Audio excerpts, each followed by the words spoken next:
Welcome back, guys. You are watching Unicode Education.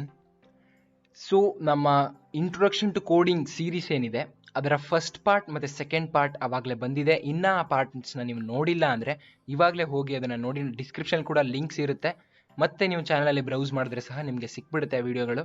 ಇದು third part ಆಗಿದೆ. ಇದರಲ್ಲಿ scratch ಬಗ್ಗೆ ಏನು ಸೆಕೆಂಡ್ ಪಾರ್ಟಲ್ಲಿ ಇಂಟ್ರೊಡಕ್ಷನ್ ಕೊಟ್ಟಿದ್ವಿ ಅದರ ಎಕ್ಸ್ಟೆಂಡೆಡ್ ಪಾರ್ಟ್ ಆಗಿದೆ. ಇದರಲ್ಲಿ ಸ್ಕ್ರ್ಯಾಚ್ನ ಸಾಫ್ಟ್ವೇರ್, ವಿಂಡೋಸಲ್ಲಿ ಸ್ಕ್ರ್ಯಾಚ್ ಸಾಫ್ಟ್ವೇರ್ ಹೇಗಿರುತ್ತೆ, ಅದರ UI ಹೇಗೆ ಕಾಣಿಸುತ್ತೆ, ಅದರಲ್ಲಿ ಹೇಗೆ ವರ್ಕ್ ಮಾಡೋದು ಅಂತ ಹೇಳಿ ನಿಮಗೆ ಒಂದು ಕ್ಲಿಯರ್ ಬ್ರೀಫ್ ಐಡಿಯಾನ ಕೊಡ್ತೀನಿ. ವಿಡಿಯೋ ಇನ್ಫಾರ್ಮೇಟಿವ್ ಆಗಿ ಪಕ್ಕಾ ಇರುತ್ತೆ. ಸೊ ಇವಾಗಲೇ ಲೈಕ್ ಮಾಡಿರಿ ವಿಡಿಯೋನ. ಇನ್ನು ಸಬ್ಸ್ಕ್ರೈಬ್ ಆಗಿಲ್ಲ ನಮ್ಮ ಚಾನಲ್ಗೆ ಅಂದರೆ ಇವಾಗಲೇ ಸಬ್ಸ್ಕ್ರೈಬ್ ಆಗಿ ಚಾನಲ್ ಮತ್ತು ಬೆಲ್ ಐಕನ್ ಕೂಡ ಪ್ರೆಸ್ ಮಾಡಿ. ಸೊ ಇದೇ ರೀತಿಯ ಯಾವುದಾದ್ರು ವಿಡಿಯೋ ಅಪ್ಲೋಡ್ ಮಾಡಿದ್ರೆ ನಿಮಗೆ ನೋಟಿಫಿಕೇಷನ್ ಬರಲಿ. ಸೊ ಸ್ಟಾರ್ಟ್ ಮಾಡೋದಾದರೆ, ಸೊ ನಾನು ವಿಂಡೋಸಲ್ಲಿದ್ದೀನಿ, ನಿಮಗೆ ನೋಡ್ಬೋದು ಇದೇ ರೀತಿಯ ಇಂಟರ್ಫೇಸ್ ಸಿಗುತ್ತೆ ವಿಂಡೋಸಲ್ಲಿ. ಸೊ ಸರ್ಚ್ ಮಾಡಿಬಿಡ್ತೀನಿ ನಾನು ಡೈರೆಕ್ಟಾಗಿ ಸ್ಕ್ರ್ಯಾಚ್ ಡೆಸ್ಕ್ಟಾಪ್ ಅಂತ ಹೇಳಿ ಒಂದು ಆ್ಯಪ್ ಬರುತ್ತೆ ವಿಂಡೋಸ್ಗೆ. ಇದು ಹೇಳ್ತಾ ಇರೋದು ವಿಂಡೋಸ್ ಸಾಫ್ಟ್ವೇರ್ ಇದು. So scratch desktop is loading ಅಂತ ಬರ್ತಿದೆ. ಇದು ಓಪನ್ ಮಾಡಿದ್ದೀನಿ ಸ್ಕ್ರ್ಯಾಚ್ ಡೆಸ್ಕ್ಟಾಪು. ಸೊ ಇದು ಲೋಡ್ ಆಗ್ತಿದೆ. Creating project. ಸೊ ಪ್ರಾಜೆಕ್ಟ್ನ ಕ್ರಿಯೇಟ್ ಮಾಡಿದೆ. ನೀವು ಫಸ್ಟ್ ಆಫ್ ಆಲ್ ಫಸ್ಟ್ ಕೆಲಸ ಏನು ಮಾಡಬೇಕಂದ್ರೆ ನಿಮ್ಮ ಪ್ರಾಜೆಕ್ಟ್ನ ನೇಮ್ ಮಾಡಬೇಕು. ಇಲ್ಲಿ ಸ್ಕ್ರ್ಯಾಚ್ ಪ್ರಾಜೆಕ್ಟ್ ಇದೆ. ಸೊ ನಾವು ಅದನ್ನು ಯೂನಿಕೋಡ ಅಂತ ಏನೋ ನೇಮ್ ಮಾಡ್ಕೊಂಡಿದ್ದೀವಿ ಈಗ. ಸೊ ಎಷ್ಟೊಂದು ಜನ ಯೂನಿಕೋಡ ಪ್ರೊನೌನ್ಸಿಯೇಷನ್ ತಪ್ಪು ಮಾಡ್ತೀರಿ, ಯುನೈಕ್ಯೋಟ ಅಂತ ಎಲ್ಲ ಮಾಡ್ತೀರಾ. ಸೊ ನನಗೂ ಕೂಡ ಅದರ ಮೀನಿಂಗ್ ನಿಮಗೆ ಏನು ಅಂತ ನಿಮಗೆ ಇನ್ನೂ ತಿಳಿಸಿಲ್ಲ. ಅದರ ಫುಲ್ ಫಾರ್ಮ್ ರೀತಿ ಇದೆ ಅದು. ಅದನ್ನು ನೀವು 10,000 ಸಬ್ಸ್ಕ್ರೈಬರ್ಸ್ ಮಾಡಿಕೊಟ್ರೆ ನಾನು ತಿಳಿಸ್ಕೊಡ್ತೀನಿ. ಇವಾಗ ನಾವು ಅದನ್ನು ಟೈಮ್ ವೇಸ್ಟ್ ಮಾಡೋದು ಬೇಡ. ಇದು ಸ್ಕ್ರ್ಯಾಚ್ ಡೆಸ್ಕ್ಟಾಪ್ ಈ ರೀತಿಯ ಒಂದು UI ನಿಮಗೆ ಕಾಣಿಸುತ್ತೆ, ಯೂಸರ್ ಇಂಟರ್ಫೇಸ್ ಅಂತ. ಸೊ ಇಲ್ಲಿ ಕೋಡ್ ಮತ್ತು ಕಾಸ್ಟ್ಯೂಮ್ಸ್ ಮತ್ತು ಸೌಂಡ್ ಅಂತ ಹೇಳಿ 3 ಟ್ಯಾಬ್ಸ್ ಇರುತ್ತೆ ಮೇಲೆ. ಮತ್ತು ಇಲ್ಲಿ ಫಸ್ಟ್ ಮೇಯ್ನ್ ಟ್ಯಾಬ್ಸ್ ಬಂದು ಫೈಲ್ ಇರುತ್ತೆ, ಲೋಡ್ ಮಾಡ್ಕೋಬೋದು ನೀವು ಯಾವ್ದಾದ್ರು ಪ್ರಾಜೆಕ್ಟ್ ಇದ್ದರೆ. ಮತ್ತು ಎಡಿಟರ್ ಟರ್ಬೋ ಮೋಡ್ ಇದೆಲ್ಲ ಇವಾಗ ಸದ್ಯಕ್ಕೆ ಬೇಡ. ಮತ್ತು ಇಲ್ಲಿ ಲ್ಯಾಂಗ್ವೇಜ್ ಚೇಂಜ್ ಮಾಡ್ಕೋಬೋದು. ಮತ್ತು ಟ್ಯುಟೋರಿಯಲ್ಸ್ ಇರುತ್ತೆ, ನಿಮಗೆ ಡೈರೆಕ್ಟ್ ನೀವು ಟ್ಯುಟೋರಿಯಲ್ಸ್ ಆಕ್ಸೆಸ್ ಮಾಡ್ಬೋದು ಈ ರೀತಿ. ಈಗ ಫಾರ್ ಎಕ್ಸಾಂಪಲ್ ಯಾವ್ದಾದ್ರು ನೇಮ್ನ ಆ್ಯನಿಮೇಟ್ ಮಾಡಬೇಕು ಅಂದರೆ ಏನು ಮಾಡಬೇಕು ಅಂತೇಳಿ ನೀವು ಕ್ಲಿಕ್ ಮಾಡಿದ್ರೆ ಈ ರೀತಿಯ ನಿಮಗೆ ಒಂದು ಎಕ್ಸ್ಟ್ರಾ ಟ್ಯಾಬ್ ಓಪನ್ ಆಗುತ್ತೆ. ಇಲ್ಲಿ ನಿಮಗೆ ಪಿಕ್ ಎ ಲೆಟರ್ ಸ್ಪ್ರೈಟ್ ಅಂತ ಹೇಳ್ಕೊಡ್ತಾರೆ. ನೆಕ್ಸ್ಟು ಅದನ್ನು when the Sprite click play sound ಅಂತ ಹೇಳ್ಕೊಡ್ತಾರೆ. ನೆಕ್ಸ್ಟು ಪಿಕ್ ಅನದರ್ ಲೆಟರ್ ಸ್ಪ್ರೈಟ್, ನಿಮ್ಮ ಫುಲ್ ನೇಮಲ್ಲಿರೋ ಎಲ್ಲ ಲೆಟರ್ಸ್ನ ತೊಗೊಂಡು ಈ ರೀತಿ ಆ್ಯನಿಮೇಟ್ ಮಾಡ್ಕೊಳ್ಳೋದು. ಈ ರೀತಿ ಟ್ಯುಟೋರಿಯಲ್ಸ್ ಎಲ್ಲ ನಿಮಗೆ ತೋರಿಸ್ಕೊಡ್ತಾರೆ ಟ್ಯುಟೋರಿಯಲ್ಸ್ಗೆ ಹೋದರೆ. ಇಲ್ಲಿ ಮತ್ತು ನೇಮ್ ಇರುತ್ತೆ, ಇಲ್ಲಿ ಯೂನಿಕೋಡ ಅಂತ ಇದನ್ನು ಆ ಪ್ರಾಜೆಕ್ಟ್ ನೇಮ್ ಮಾಡಿದ್ದೀವಿ ನಾವು. ನೆಕ್ಸ್ಟು ಇಲ್ಲಿ ಲೆಫ್ಟ್ ಬಂದರೆ ನಿಮಗೆ ಮೋಷನ್ಸ್ ಅಂದರೆ ಮೂಮೆಂಟ್. ಈಗ ಇಲ್ಲಿ ಕ್ಯಾಟ್ ಇದೆ ನೋಡಿ, ಆ ಕ್ಯಾಟನ್ನು ಇಲ್ಲಿ ತೊಗೊಂಡು ಬಂದಿದ್ದೀನಿ. ಸೊ ಈ ಕ್ಯಾಟ್ನ ನೀವು 100 ಸ್ಟೆಪ್ಸ್ ಮುಂದೆ ಹೋಗಿಸ್ಬೇಕು ಅಂತ ಅಂದ್ಕೊಳ್ಳಿ. ಫಸ್ಟ್ ನೀವು ಎಲ್ಲಿಂದ ಸ್ಟಾರ್ಟ್ ಮಾಡಬೇಕು ಅಂದರೆ ಇವೆಂಟ್ಸಿಂದ ಸ್ಟಾರ್ಟ್ ಮಾಡಬೇಕು. ನೀವು ಯಾವುದೇ ಪ್ರೋಗ್ರಾಮ್ ಸ್ಟಾರ್ಟ್ ಮಾಡಬೇಕು ಅಂದರೂ ಇವೆಂಟ್ಸಿಂದ. ಏನಕ್ಕೆ ಅಂದರೆ ಇಲ್ಲಿ ಫ್ಲ್ಯಾಗ್ ಬಟನ್ ಇದೆ ನೋಡಿ, ಆ ಫ್ಲ್ಯಾಗ್ ಕ್ಲಿಕ್ ಮಾಡಿದ್ರೆ ನಿಮ್ಮ ಪ್ರೋಗ್ರಾಮ್ ರನ್ ಆಗಬೇಕು. ಆ ರೀತಿ ಮಾಡ್ಕೋಬೇಕು. ಸೊ ಇಲ್ಲಿ ಇವೆಂಟ್ಸಿಗೆ ಬಂದು ಕಾಣಿಸ್ತಿದೆ ಅಂತ ಅಂದ್ಕೊಂಡಿದ್ದೀನಿ. ಕಾಣಿಸ್ತೀನಿ ಅಂದರೆ ಕಮೆಂಟ್ ಮಾಡಿರಿ, ನೆಕ್ಸ್ಟ್ ವೀಡಿಯೋ ಮತ್ತೆ ಸರಿ ಮಾಡಿಬಿಟ್ಟು ಮಾಡ್ತೀನಿ. ಬಟ್ ಕಾಣಿಸ್ತಿದೆ ಅಂದ್ಕೊಂಡಿದ್ದೀನಿ. ಸೊ ಇವೆಂಟ್ಸಲ್ಲಿ ವೆನ್ ಫ್ಲ್ಯಾಗ್ ಈಸ್ ಕ್ಲಿಕ್ಡ್, ಇಲ್ಲಿ ಫ್ಲ್ಯಾಗ್ ಕಾಣಿಸ್ತಿದೆ ನೋಡಿ. ನೀವು ಪಾರ್ಟ್ 2 ವೀಡಿಯೋ ಕರೆಕ್ಟಾಗಿ ನೋಡಿಲ್ಲ ಅಂದರೆ ನಿಮಗೆ ಫ್ಲ್ಯಾಗ್ ಎಲ್ಲ ಗೊತ್ತಾಗಲ್ಲ ಕರೆಕ್ಟಾಗಿ. ಸೊ ನೋಡ್ಕೊಂಡು ಬನ್ನಿ ಅದನ್ನು. ಸೊ ಫ್ಲ್ಯಾಗ್ ಕಾಣಿಸ್ತಿದೆ. ವೆನ್ ಫ್ಲ್ಯಾಗ್ ಈಸ್ ಕ್ಲಿಕ್ಡ್ ಏನು ಮಾಡಬೇಕು? ಸೊ ಮೋಷನ್ಗೆ ಬಂದುಬಿಡಿ ಈಗ. ಸೊ ಮೋಷನ್ ಬಗ್ಗೆ ಮಾತಾಡ್ತಿದ್ವು ನಾವು. ಮೂವ್ 10 ಸ್ಟೆಪ್ಸ್ ಮಾಡಬೇಕಾ, ಅದು ಟರ್ನ್ ಆಗಬೇಕಾ, ಇಲ್ಲಿ ಕ್ಯಾಟ್ ಚೂಸ್ ಮಾಡಿದ್ದೀವಿ. ನೀವು ಸ್ಪ್ರೈಟ್ ಬೇರೆಯನ್ನು ಸಹ ಚೂಸ್ ಮಾಡ್ಕೋಬೋದು. ನನ್ನ ಕರ್ಸರ್ ನೋಡಿ, ಇಲ್ಲಿ ಕರ್ಸರ್ ಮೂವ್ಮೆಂಟ್ ಮಾಡಿದ್ರೆ ಚೂಸ್ ಎ ಸ್ಪ್ರೈಟ್ ಅಂತ ಇದೆ. ಅದಿಲ್ಲಿ ಕ್ಲಿಕ್ ಮಾಡಿದ್ರೆ ನೀವು ಯಾವುದಾದ್ರೂ ಸಹ ಸ್ಪ್ರೈಟ್ ಚೂಸ್ ಮಾಡ್ಕೋಬೋದು. ಇವಾಗ ಫಾರ್ ಎಕ್ಸಾಂಪಲ್ ನೀವು ಐ ಚೂಸ್ ವೆರಿ ವಾಕ್, ಇವನ್ನ ಚೂಸ್ ಮಾಡ್ಕೊಂಡಿದ್ದೀನಿ. ಕ್ಯಾಟ್ ಬೇಕಾಗಿಲ್ಲ ನಮಗೆ, ಡಿಲೀಟ್ ಮಾಡೋಣ. ಸೊ ಇವ್ರನ್ನ ಚೂಸ್ ಮಾಡ್ಕೊಂಡಿದ್ದೀನಿ. Okay ma'am. ನೆಕ್ಸ್ಟ್ ಇಲ್ಲಿ ಫಸ್ಟಿಂದ ಸ್ಟಾರ್ಟ್ ಮಾಡ್ಕೊಂಡು ಈಗ ಇವೆಂಟ್ಸಲ್ಲಿ ಬಂದು ವೆನ್ ಫ್ಲ್ಯಾಗ್ ಈಸ್ ಕ್ಲಿಕ್ಡ್ ಮೋಷನ್ಗೆ ಬಂದು ಮೂವ್ 10 ಸ್ಟೆಪ್ಸ್ ಅಂತ ಕೊಟ್ಟರೆ, ನೀವು ಫ್ಲ್ಯಾಗ್ನ ಕ್ಲಿಕ್ ಮಾಡಿದ ತಕ್ಷಣ 10 ಸ್ಟೆಪ್ಸ್ ಮೂವ್ ಆಗುತ್ತೆ. ಇಲ್ಲಿ 10 ಸ್ಟೆಪ್ಸ್ ಮೂವ್ ಆಯಿತು. ಬಟ್ 10 ಕರೆಕ್ಟಾಗಿ ಅರ್ಥ ಜಾಸ್ತಿ ಆಗಲಿಲ್ಲ. ಸೊ 100 ಅಂತ ಕೊಟ್ಟರೆ ಇಷ್ಟು ಮೂಮೆಂಟ್ ಆಯಿತು ನೋಡಿ. ಇಲ್ಲಿ ಮತ್ತೆ ಕ್ಲಿಕ್ ಮಾಡಿದ್ರೆ ಮತ್ತೆ ಮೂಮೆಂಟ್ ಆಗುತ್ತೆ, ಮತ್ತೆ ಮೂಮೆಂಟ್ ಆಗುತ್ತೆ. ಸೊ ಈ ರೀತಿ ನೀವು ಮೋಷನಲ್ಲಿ ನೀವು ಮೂಮೆಂಟ್ಸ್ನ ಕಲ್ತ್ಕೊತೀರಾ ನೀವು. ನೆಕ್ಸ್ಟ್ ಈಗ ರ್ಯಾಂಡಮ್ ಪೊಸಿಷನ್. ಈಗ ಫುಲ್ಲು ಇಲ್ಲಿ ಸ್ಕ್ವೇರ್ ಏನು ಕಾಣಿಸ್ತಿದೆ ನಿಮಗೆ, ಫುಲ್ಲು ಇಲ್ಲಿ ನಾನು ಕರ್ಸರ್ ಮೂವ್ ಮಾಡ್ತಿದ್ದೀನಿ ನೋಡಿ. ಈ ಸ್ಕ್ವೇರು ಫುಲ್ ಆ ವಿಂಡೋ ಒಂದು ಕೋಆರ್ಡಿನೇಟ್ ಸಿಸ್ಟಮ್ ಪ್ರಕಾರ ವರ್ಕ್ ಆಗುತ್ತೆ. ಈಗ X ಮತ್ತು Y ಕೋಆರ್ಡಿನೇಟ್ ನೀವು ಲೀನಿಯರ್ ಪ್ರಾಬ್ಲಮ್ಸ್ ಎಲ್ಲ ಮಾಡ್ತಿದ್ರೆ 12th ಮಾಡಿರ್ತೀರಾ, ಮತ್ತು ನಿಮಗೆ ಗ್ರಾಫ್ ಎಲ್ಲ ಗೊತ್ತಿರುತ್ತೆ. ಸೊ ಕೋಆರ್ಡಿನೇಟ್ ಸಿಸ್ಟಮ್ ಏನಿದೆ ಅದ್ರ ಪ್ರಕಾರ ವರ್ಕ್ ಆಗುತ್ತೆ. ಇದು ಒರಿಜಿನ್ 0,0 ಇಂದ ನೀವು ಎಷ್ಟು ಮೂಮೆಂಟ್ ಮಾಡಬೇಕು ಆ ರೀತಿ ಸಹ ಇಲ್ಲಿ ಗ್ಲೈಡ್ ಇದೆ. ಪಾಯಿಂಟ್ ಇನ್ ಡೈರೆಕ್ಷನ್ ಇದೆ. ಸೊ ಪಾಯಿಂಟ್ ಟುವರ್ಡ್ಸ್, ಅವ್ರು ಯಾವ ಕಡೆ ಪಾಯಿಂಟ್ ಆಗಬೇಕು ಅಂತ ಹೇಳಿ ಈ ರೀತಿ ಎಷ್ಟೊಂದಿದೆ. ನೀವು ಸಹ ಇದನ್ನು ಟ್ರೈ ಮಾಡ್ಬೋದು. ಜಸ್ಟ್ ನಾನು ನಿಮಗೆ ಮೂವ್ ತೋರಿಸ್ಕೊಟ್ಟಿದ್ದೀನಿ. ಇನ್ನೊಂದು ಟರ್ನ್ ಕೂಡ ತೋರಿಸ್ಕೊಟ್ಬಿಡ್ತೀನಿ. ಮೂವ್ 100 ಸ್ಟೆಪ್ಸ್ ಆದಮೇಲೆ ಟರ್ನ್ 15 ಡಿಗ್ರೀಸ್, ಮತ್ತೆ ಮೂವ್ 10 ಸ್ಟೆಪ್ಸ್. 10 ಬೇಡ, ಇದನ್ನು 100 ಅಂತ ಕೊಡೋಣ. ಸೊ ಈಗ ಎಲ್ಲಿಗೆ ಮೂವ್ ಆಗ್ತಾರೆ ಇವ್ರನ್ನ ಇಲ್ಲಿಟ್ಟರೆ ಫಸ್ಟು ಇಲ್ಲಿಗೆ ಬಂದು ಮತ್ತೆ 15 ಡಿಗ್ರಿ ಇಲ್ಲಿ ಟರ್ನ್ ಆಗಿ ಮತ್ತೆ ಹಿಂಗೆ ಮೂವ್ ಆಗ್ತಾರೆ. ಸೊ ನೋಡೋಣ ಈಗ ಹೇಗೆ ಮೂವ್ ಆಗ್ತಾರೆ ಅಂತೇಳಿ. So when flag is click ನಾನು ಹೇಳಿದೆ ನಿಮಗೆ. ಫಸ್ಟು ಇದನ್ನು ತೆಗೆದುಬಿಡ್ತೀನಿ, ಜಸ್ಟ್ ಇದನ್ನು ಕ್ಲಿಕ್ ಮಾಡಿ ತೋರಿಸೋಣ. ಈಗ ಅದನ್ನು ಕನೆಕ್ಟ್ ಮಾಡಿಲ್ಲ, ಈ ಕೋಡ್ ಯೂಸ್ ಆಗಲ್ಲ. ಈಗ ಇದನ್ನು ಕ್ಲಿಕ್ ಮಾಡಿದ್ರೆ ಇವರು ಟರ್ನ್ ಆಗಿಬಿಟ್ಟಿದ್ದಾರೆ. ಈಗ ಇವ್ರನ್ನ ವಾಪಸ್ ಟರ್ನ್ ಮಾಡಿಸ್ಬಿಡೋಣ. ಫಸ್ಟು ವಾಪಸ್ ಟರ್ನ್ ಆದರು. ಈ ರೀತಿ ನಿಮ್ಗೆ ಅರ್ಥ ಆಗ್ತಿದೆ ಅಂತ ಅಂದ್ಕೊಂಡಿದ್ದೀನಿ. ಇದು ಸಖತ್ ಚೈಲ್ಡಿಶ್ ಇದೆ, ಜಸ್ಟ್ ಬೇಸಿಕ್ಸ್ಗೋಸ್ಕರ ನಿಮ್ಗೆ ಮಾಡ್ತಿರೋದು. ಸ್ಕ್ರ್ಯಾಚ್ ನೀವೇ ಕೇಳ್ಕೊಂಡಿರೋದ್ರಿಂದ ಮಾಡ್ತಿರೋದಿಲ್ಲ, ಅಂದರೆ ಈ ವಿಡಿಯೋ ಏನು ಮಾಡ್ತಿರಲಿಲ್ಲ. ಮೂವ್ 100 ಸ್ಟೆಪ್ಸ್ ಅಂದರೆ ಈಗ ಮೂವ್ ಆಗ್ತಿದ್ದಾರೆ ಈ ರೀತಿ. ನೆಕ್ಸ್ಟು ನೀವು turn 15 degrees clockwise or anticlockwise select ಮಾಡಿ ಕ್ಲಾಕ್ ವೈಸ್ ತೊಗೊಂಡಿದ್ದೀನಿ.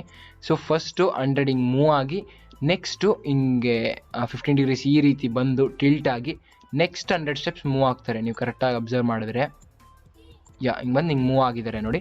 ಈ ರೀತಿ ನೀವು ಕೋಡ್ ಮಾಡ್ಕೊಂಡು ಹೋಗ್ಬೋದು ಮೋಷನ್ಸಲ್ಲಿ. ನೆಕ್ಸ್ಟ್ ಬಂದು ಲುಕ್ಸ್ ಅಂತ ಬರುತ್ತೆ. ನಾನು ಇದನ್ನು ಫಸ್ಟ್ ಆಫ್ ಆಲ್ ನಿಮಗೆ ತಿಳಿಸ್ಕೊಡೋಕ್ಕೋಸ್ಕರ ಮಾಡಿರೋದ್ರಿಂದ ಇಷ್ಟೆಲ್ಲ ಡಿಲೀಟ್ ಮಾಡಿಬಿಡ್ತೀನಿ, ನಾನು ಬೇಕಾಗಿಲ್ಲ ಅಂತ ಅಂದ್ಕೊಂಡಿದ್ದೀನಿ ಇಷ್ಟೆಲ್ಲ. ಸೊ ಇಲ್ಲಿ ಫ್ಲ್ಯಾಗ್ ಕ್ಲಿಕ್ಡ್, ಅವ್ರನ್ನ ವಾಪಸ್ ತಿರ್ಗಿಸ್ಬಿಡೋಣ. Ma'am coming to your original position. So ಬಂದಿದ್ದಾರೆ ಅವರು ಒರಿಜಿನಲ್ ಪೊಸಿಷನ್ಗೆ. ಈಗ ನೆಕ್ಸ್ಟ್ ಲುಕ್ಸ್ ನೋಡೋಣ. ಲುಕ್ಸಲ್ಲಿ ಏನಪ್ಪ ಇರುತ್ತೆ, ಸೊ ಸೇ ಹಲೋ. ಈಗ ವೆನ್ ಫ್ಲ್ಯಾಗ್ ಕ್ಲಿಕ್ ಮಾಡಿದ ತಕ್ಷಣ ಹಲೋ ಅಂತ 2 ಸೆಕೆಂಡ್ಸ್ ಹೇಳಿ. ಆ ಥರ ಇಲ್ಲಿ ನೀವು ಹಲೋನ ನೀವೇನಾದರೂ ಮಾಡ್ಕೋಬೋದು.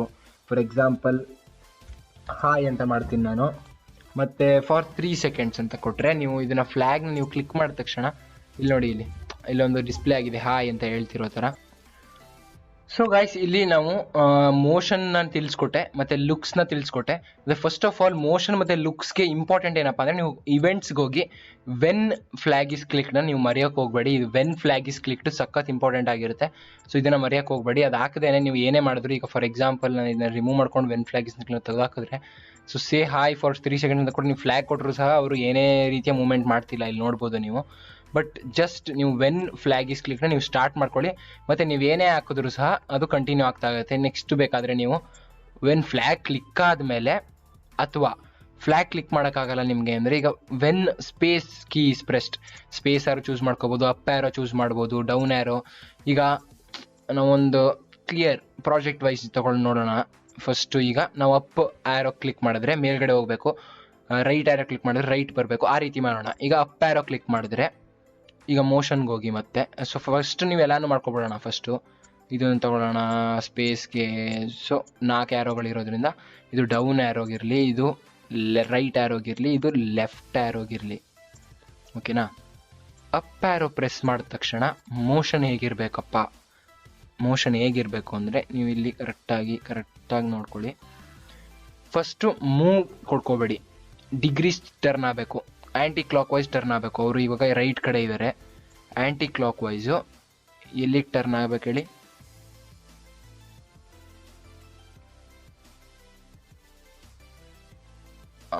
ಫಾರ್ ಎಕ್ಸಾಂಪಲ್ 90 ಡಿಗ್ರೀಸ್ ಟರ್ನ್ ಮಾಡಿಸೋಣ, ಮತ್ತು 10 ಸ್ಟೆಪ್ಸ್ ಬೇಡ 100 ಸ್ಟೆಪ್ಸ್ ಮೂವ್ ಮಾಡಿಸೋಣ.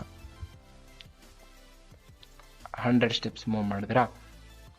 ನೆಕ್ಸ್ಟು ಅವರು ಈಗ 90 ಡಿಗ್ರೀಸ್ ಅವಾಗಲೇ ಹಿಂಗೆ ಟರ್ನ್ ಆಗಿ ಹಿಂಗೆ ಹೋಗ್ತಾರ ನೋಡೋಣ. ಈಗ ಅಪ್ ಆ್ಯರೋ ಕ್ಲಿಕ್ ಮಾಡಿದೆ, ಅಲ್ಲಿ ಅವ್ರು ಹೋಗಿರೋದು ನೋಡಿ, ಮೇಲೋಗಿ ಹಿಂಗೆ ಬಂದಿದ್ದಾರೆ. ಅದೇ ರೀತಿ ನಾನು ಡೌನ್ ಆ್ಯರೋಗೂ ಕೂಡ ಕಾನ್ಫಿಗ್ಯೂರ್ ಮಾಡ್ತೀನಿ. ಇದು ಸಖತ್ತು ಅಡ್ವಾನ್ಸ್ ಲೆವೆಲಲ್ಲಿ ಮಾಡಿರೋ, ಬೇಸಿಕ್ ಲೆವೆಲ್ ಮಾಡಿರೋದು. ಅಡ್ವಾನ್ಸ್ ಲೆವೆಲ್ಗೆ ಹೋಗಬೇಕು ಅಂದರೆ ನೀವು ಆ್ಯಕ್ಚುಲಿ ಇಲ್ಲಿಂದ ಮಾಡೋಕ್ಕಾಗಲ್ಲ, ನೀವು ಪಾಯಿಂಟ್ ಇನ್ ಡೈರೆಕ್ಷನ್ ಅಂತ ಕೊಡಬೇಕು. ಪಾಯಿಂಟ್ ಇನ್ ಡೈರೆಕ್ಷನ್ ತೊಗೊಂಡು ಬಂದು ನಾನು ನಿಮ್ಗೆ ಅದನ್ನೇ ತಿಳಿಸ್ಕೊಡ್ಬಿಡ್ತೀನಿ, ಅದೇ ಈಸಿ ಆಗುತ್ತೆ ನಿಮಗೆ ಅನ್ಕೊತೀನಿ. ಸೊ ಈಗ ಅಪ್ ಆ್ಯರೋನ ನಾನು ಕ್ಲಿಕ್ ಮಾಡಿದ ತಕ್ಷಣ point in direction 90 degree click ಅವರು ಪಾಯಿಂಟ್ ಮಾಡ್ತಿದ್ದಾರೆ ಅಂತೇಳಿ. ಆ 90 ಅಂದರೆ ಏನು ಅಂತ ಇಲ್ಲಿ ನೀವು ಕರೆಕ್ಟಾಗಿ ಸೆಟ್ ಮಾಡ್ಕೋಬೋದು. So point in direction up ಆ್ಯರೋನ ನೀವು ಕ್ಲಿಕ್ ಮಾಡಿದ್ರೆ ಅವರು ಮೇಲ್ ನೋಡಬೇಕು ಅಂತ ನೀವು ಮಾಡಿಬಿಡಿ. ಈಗ ಆಗ ಅಪ್ ಆ್ಯರೋ ಕ್ಲಿಕ್ ಮಾಡಿ ಮೇಲ್ ನೋಡ್ತಿದ್ದಾರೆ. ನೆಕ್ಸ್ಟು ಇದನ್ನೇ ತೊಗೊಂಬರ್ತೀವಿ, ಡೌನ್ ಆ್ಯರೋ ಇಸ್ ಕ್ಲಿಕ್ಡ್, ಇದನ್ನು ನೀವು ತೆಗೆದಾಕ್ಬಿಡೋದು. ಎಲ್ಲದಕ್ಕೂ ಅದೇ ರೀತಿ ಮಾಡ್ಕೊಂಡು ಹೋಗೋಣ. So when down arrow click ಮಾಡಿದ್ರೆ ಅವ್ರು ಎಲ್ಲಿ ನೋಡಬೇಕಪ್ಪ, ಕೆಳಗಡೆ ನೋಡಬೇಕಲ್ವ, ಕೆಳಗಡೆ ಅಂತ ಹಾಕೋಣ. ಅದೇ ರೀತಿ ರೈಟ್ ಆ್ಯರೋ ಕ್ಲಿಕ್ ಮಾಡಿದ್ರೆ ಎಲ್ಲಿ ನೋಡಬೇಕಪ್ಪ, ಕರೆಕ್ಟಾಗೇ ಇದೆ ಇದು. ಮತ್ತು ಲೆಫ್ಟ್ ಆ್ಯರೋ ಕ್ಲಿಕ್ ಮಾಡಿದ್ರೆ ಇಲ್ಲಿ ನೋಡಬೇಕಾಗುತ್ತೆ ಅವರು, ಅದನ್ನು ತೊಗೊಂಡು ಬಂದು ಈ ರೀತಿ ಗ್ರಾಫಿಕಲ್ ಯೂಸರ್ ಇಂಟರ್ಫೇಸ್ ಇರುತ್ತೆ ನಿಮಗೆ. ಯಾವುದೇ ರೀತಿ ಪ್ರಾಬ್ಲಮ್ ಆಗಲ್ಲ ನೀವು ಕೋಡಿಂಗ್ ಮಾಡಬೇಕಾದ್ರೆ. ಜಸ್ಟ್ ಒಂಥರ ಗೇಮ್ ಥರನೇ ನೀವು ಮಾಡ್ಕೊಂಡು ಹೋಗ್ಬೋದು. ನೆಕ್ಸ್ಟು ಪಾಯಿಂಟ್ ಏನೋ ಮಾಡಿಸಿದ್ರಿ. ಈಗ ಫಾರ್ ಎಕ್ಸಾಂಪಲ್ ಆಂಟಿ ಇಲ್ಲಿದ್ದಾರೆ ಅಂದರೆ ಮೇಲೆ ಕ್ಲಿಕ್ ಮಾಡಿದ್ರೆ ಮೇಲೆ ನೋಡ್ತಾರೆ, ಕೆಳಗಡೆ ಕ್ಲಿಕ್ ಮಾಡ್ತೀನಿ ಯಾರೋ ಕೆಳಗಡೆ ನೋಡ್ತಾರೆ, ಲೆಫ್ಟ್ ನೋಡಿದ್ರೆ ಲೆಫ್ಟ್ ನೋಡ್ತಿದ್ದಾರೆ, ಅದು ಉಲ್ಟಾ ನೋಡ್ತಿದ್ದಾರೆ. ಅದೇ ರೀತಿ ಈ ರೀತಿ ನೀವು ಎಲ್ಲನೂ ನೀವು ಚೇಂಜ್ ಮಾಡ್ಕೋಬೋದಾ. ಸೊ ಹಿಂಗೇನೋ ಇವಾಗ ಚೇಂಜ್ ಮಾಡಿದ್ರಿ. ಬಟ್ ನೆಕ್ಸ್ಟ್ ಏನಪ್ಪ ಅಂದರೆ ಮೂವ್ ಮಾಡಬೇಕು ಅವ್ರನ್ನ. ಮೂವ್ 10 ಸ್ಟೆಪ್ಸ್ ಅಂತ ಕೊಡ್ತಾ ಹೋಗ್ತೀರಾ. ಪಾಯಿಂಟ್ ಇನ್ ಡೈರೆಕ್ಷನ್ ಆದಮೇಲೆ ಮೂವ್ ಕೊಡಬೇಕು, ಇಲ್ಲಾಂದರೆ ಫಸ್ಟು ಮೂವ್ ಮಾಡಿಬಿಟ್ಟು ಆಮೇಲೆ ಡೈರೆಕ್ಷನ್ ಚೇಂಜ್ ಮಾಡ್ಕೋತಾರೆ ಆಂಟಿ. Move 100 steps. ಸೊ 100 ಅಂತ ತೊಗೊಳ್ಳೋಣ, ಇಲ್ಲಿ 100 ಸ್ಟೆಪ್ಸ್ ಅಂತ ತೊಗೊಂಡಿದ್ದೀನಿ. ಅದೇ ರೀತಿ ಎಲ್ಲದಕ್ಕೂ ಮೂವ್ ತೊಗೊಳ್ಳಿ ಮತ್ತು 100 ಸ್ಟೆಪ್ಸ್ ಹಾಕ್ಬಿಡಿ. 100 ಸ್ಟೆಪ್ಸ್ ಆಯಿತಾ. ಸಾರಿ, ಇಲ್ಲಿ ನೋಡಿ, ಇದೇ ಮಿಸ್ಟೇಕ್ ಮಾಡೋದು. ಈ ಥರ ಮಿಸ್ಟೇಕ್ ಮಾಡಬಾರ್ದು ನೀವು. ಪಾಯಿಂಟ್ ಆದಮೇಲೆ ಮೂವ್ ಇರಬೇಕು. ಅದನ್ನೇ ಲಾಜಿಕಲ್ ರೀಸನಿಂಗ್ ನಾನು ಏನು ಇಂಪ್ರೂವ್ ಆಗುತ್ತೆ ಅಂತ ಹೇಳಿದೆ ನಿಮಗೆ. ಪ್ರತಿ ಕೋಡಿಂಗ್ ವೀಡಿಯೋದಲ್ಲೂ ಅದನ್ನು ಮೆನ್ಷನ್ ಮಾಡ್ತಾ ಇರ್ತೀನಿ, ಲಾಜಿಕಲ್ ರೀಸನಿಂಗ್ ಇಂಪ್ರೂವ್ ಆಗುತ್ತೆ ಅಂತೇಳಿ. ಅದೇ ರೀತಿ ಇದು ಈಗ ಪಾಯಿಂಟ್ ಇನ್ ಡೈರೆಕ್ಷನ್ಗೂ ಮುಂಚೆ ಏನಾದ್ರು ನೀವು ಮೂವ್ ಸ್ಟೆಪ್ಸ್ ಕೊಟ್ಟಿದ್ರೆ ಆಂಟಿ ಫಸ್ಟು ಮೇಲೆ ಹೋಗ್ಬಿಟ್ಟು ಆಮೇಲೆ ತಿರ್ಕೊಳ್ಳೋರು. ಆ ರೀತಿ ಆಗಬಾರ್ದಾಗಿತ್ತು ಅಂತೇಳಿ ಈ ರೀತಿ ಮಾಡಿರೋದು. ಸೊ ಇವರು ಉಲ್ಟಾ ಆವಾಗಲೇ ತಿರುಗಿಬಿಟ್ಟಿದ್ದಾರೆ. ಇವ್ರನ್ನ ಫಸ್ಟು ನಾವು ಕರೆಕ್ಟ್ ಪೊಸಿಷನ್ಗೆ ತರೋಣ. ವೆನ್ ಫ್ಲ್ಯಾಗ್ನೇ ತೊಗೊಂಡು ಬಂದು ವೆನ್ ಫ್ಲ್ಯಾಗ್ ಈಸ್ ಕ್ಲಿಕ್ಡ್ ಅವ್ರನ್ನ ವಾಪಸ್ ಈ ಡೈರೆಕ್ಷನ್ ತೊಗೊಳ್ಳೋಣ. Motion point in direction 90, flag click ಮಾಡಿಬಿಟ್ಟು ಬರ್ಸ್ಬಿಟ್ವಾ. ನೆಕ್ಸ್ಟ್ ಇವ್ರನ್ನ ಡಿಲೀಟ್ ಮಾಡಿ. ಇವಾಗ ಫುಲ್ ಸೆಟ್ ಆಗಿದೆ ಪ್ರೋಗ್ರಾಮು. ನಾನೀಗ ಕರೆಕ್ಟಾಗಿ ಈ ಆಂಟಿನ ಇಲ್ಲಿ ಇಟ್ಟಿದ್ದೀನಿ ನೋಡಿ. ಮೇಲೆ ಯಾರೋ ಪ್ರೆಸ್ ಮಾಡಿದ್ರೆ ಆ ಕಡೆ ತಿರ್ಕೊಂಡು ಮೇಲೆ ಹೋಗ್ತಾರೆ ನೋಡಿ. ಈಗ ಮೇಲೆ ಯಾರೋ ಪ್ರೆಸ್ ಮಾಡ್ತೀನಿ, 3, 2, 1 ಗೋ ಹೋದರು ಅಲ್ಲಿಗೆ. ನೋಡಿದ್ರೆ ಮೇಲ್ಗಡೆ ಹೋಗ್ತಾ ಇದ್ದಾರೆ. ಈಗ ನಾನು ರೈಟಿಗೆ ತಿರ್ಗಿಸ್ಬೇಕು ಅವ್ರನ್ನ. 3, 2, 1 ಗೋ ರೈಟ್ಗೆ ಹೋಗ್ತಿದ್ದಾರೆ. ಹಾಗೆ ಕೆಳಗಡೆ ಬರ್ಸ್ಬೇಕು ಅಂದರೆ ಹಿಂಗೆ ಬರ್ತಿದ್ದಾರೆ. ಮತ್ತು ನಾನು ಮೇಲೆ ಹೋಗ್ತಾ ಇದ್ದೀನಿ. ಈ ರೀತಿ ನಿಮ್ಮ ಲೆಫ್ಟ್ ರೈಟ್ ಇದು ನೋಡಿ ಆ್ಯನಿಮೇಷನ್ ಹೇಗೆ ನಡೀತಿದೆ. ಅವರು ಸ್ಕಿಪ್ಪಿಂಗ್ ಮಾಡ್ತಾ ಇರೋ ಥರ, ಫುಲ್ ಜಂಪಿಂಗ್ ಸರ್ಕಲ್ ಮಾಡ್ತಿರೋ ಥರ.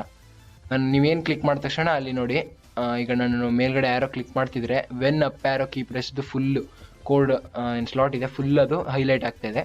ಈ ರೀತಿ ನಿಮಗೆ ತೋರಿಸುತ್ತೆ. ಸೊ ಇದರಲ್ಲಿ ಮೋಷನ್, ಲುಕ್ಸ್ ಮತ್ತು ಇವೆಂಟ್ಸ್ ಬಗ್ಗೆ ಒಂದು ಕ್ಲಿಯರ್ ಐಡಿಯಾ ಕೊಟ್ಟಿದ್ದೀನಿ ಅಂತ ಅನ್ಕೊತೀನಿ. ನೀವೇ ಇದನ್ನು ಡಿಸ್ಕವರ್ ಮಾಡಬೇಕು. ನಾವು ಹೇಳ್ಕೊಟ್ರೆ ಇದು ಅಷ್ಟೊಂದು ಚೆನ್ನಾಗಿರಲ್ಲ. ನೀವು ಡಿಸ್ಕವರ್ ಮಾಡಿ ಯಾವ್ದಾದ್ರು ಒಂದು ಆ್ಯನಿಮೇಷನ್ ಮಾಡಿದ್ರೆ ನಿಮಗೆ ಸಖತ್ ಖುಷಿ ಕೊಡುತ್ತೆ ಅಂತ ಅಂದ್ಕೊಂಡಿದ್ದೀನಿ. ವಿಡಿಯೋ ಇನ್ಫಾರ್ಮೇಟಿವ್ ಆಗಿತ್ತು ಅಂದ್ಕೊಂಡಿದ್ದೀನಿ. ಇನ್ನು ಸೌಂಡ್ ಬಗ್ಗೆ, ಕಂಟ್ರೋಲ್ ಬಗ್ಗೆ, ಸೆನ್ಸಿಂಗ್ ಬಗ್ಗೆ, ಆಪ್ರೇಟರ್ಸ್ ಬಗ್ಗೆ ನಿಮಗೆ ಬೇಕಾದರೆ ಕಮೆಂಟ್ ಮಾಡಿ. ಅಷ್ಟು ಇಂಪಾರ್ಟೆಂಟ್ ಇಲ್ಲ, ಬೇಕಾದರೆ ಕಮೆಂಟ್ ಮಾಡಿ, ನಾನು ಪಕ್ಕಾ ವೀಡಿಯೋ ಮಾಡಿ ತಿಳಿಸ್ಕೊಡ್ತೀನಿ. ಬಟ್ ಈ ವಿಡಿಯೋ ಇಷ್ಟೇನು ಹೇಳ್ಕೊಟ್ಟಿದ್ದೀನಿ ಅದು ಇನ್ಫಾರ್ಮೇಟಿವ್ ಆಗಿತ್ತು ಅಂದ್ಕೊಂಡಿದ್ದೀನಿ. ಇನ್ಫಾರ್ಮೇಟಿವ್ ಆಗಿತ್ತು ಅನಿಸಿದ್ರೆ ಲೈಕ್ ಮಾಡಿ. ಆಂಟಿನ ಬೀಳಿಸ್ಬಿಡ್ತಿದ್ದೀನಿ ಅಂತ ಲೈಕ್ ಮಾಡೋದು ಮರ್ತ್ಗಿರ್ದ್ಬಿಟ್ಟಿರ. ಸರಿ ಮಾಡ್ಬಿಡೋಣ ಆಂಟಿನ. ಓಹೋ ಆಂಟಿ ಸರಿಯಾಗಿದ್ದಾರೆ, ಸರಿಯಾಗಿ ನಡ್ಕೊಂಡು ಹೋಗ್ತಿದ್ದಾರೆ. ಸೊ ಅದೇ ರೀತಿ ನೀವು ಕೂಡ ಲೈಕ್ ಮಾಡಿ ವಿಡಿಯೋನ, ಮತ್ತು ಸಬ್ಸ್ಕ್ರೈಬ್ ಮಾಡ್ಕೊಳ್ಳೋದನ್ನ ಮರಿಬೇಡಿ ಗೈಸ್. ಸಬ್ಸ್ಕ್ರೈಬ್ ಮಾಡ್ಕೊಳ್ಳಿ ಮತ್ತು ಬೆಲ್ ಐಕನ್ ಕೂಡ ಪ್ರೆಸ್ ಮಾಡಿ. ಸೊ ನೋಟಿಫಿಕೇಷನ್ ನಿಮಗೆ ನಾವು ಯಾವುದೇ ಈ ರೀತಿ ಅಪ್ಲೋಡ್ ಮಾಡಿದ್ರೆ ವೀಡಿಯೋಸ್ ನೋಟಿಫಿಕೇಷನ್ ಬರಲಿ. ಮತ್ತು ಲೈಕ್ ಮಾಡೋದಂತೂ ಮರಿಲೇಬೇಡಿ. ಶೇರ್ ಮಾಡೋದು ಮೇಯ್ನ್ ಇಂಪಾರ್ಟೆಂಟು. ನಿಮ್ಮ ಫ್ರೆಂಡ್ಸ್ಗೂ ಕೂಡ ಶೇರ್ ಮಾಡಿ, ಅವರು ಕೂಡ ಕ್ರಿಯೇಟಿವಿಟಿ ಮತ್ತು ಲಾಜಿಕಲ್ ರೀಸನಿಂಗ್ ಅವ್ರದ್ದು ಕೂಡ ಇಂಪ್ರೂವ್ ಆಗಲಿ, ಮತ್ತು ಸ್ಕ್ರ್ಯಾಚ್ ಅಂದರೆ ಒಂದು ಐಡಿಯಾ ಅವ್ರಿಗೂ ಕೂಡ ಸಿಗಲಿ ಅಂತ ಹೇಳ್ತಾ ಈ ವಿಡಿಯೋನ ಮುಗಿಸೋಣ guys. Thank you for watching this video. Take care until next video. Bye.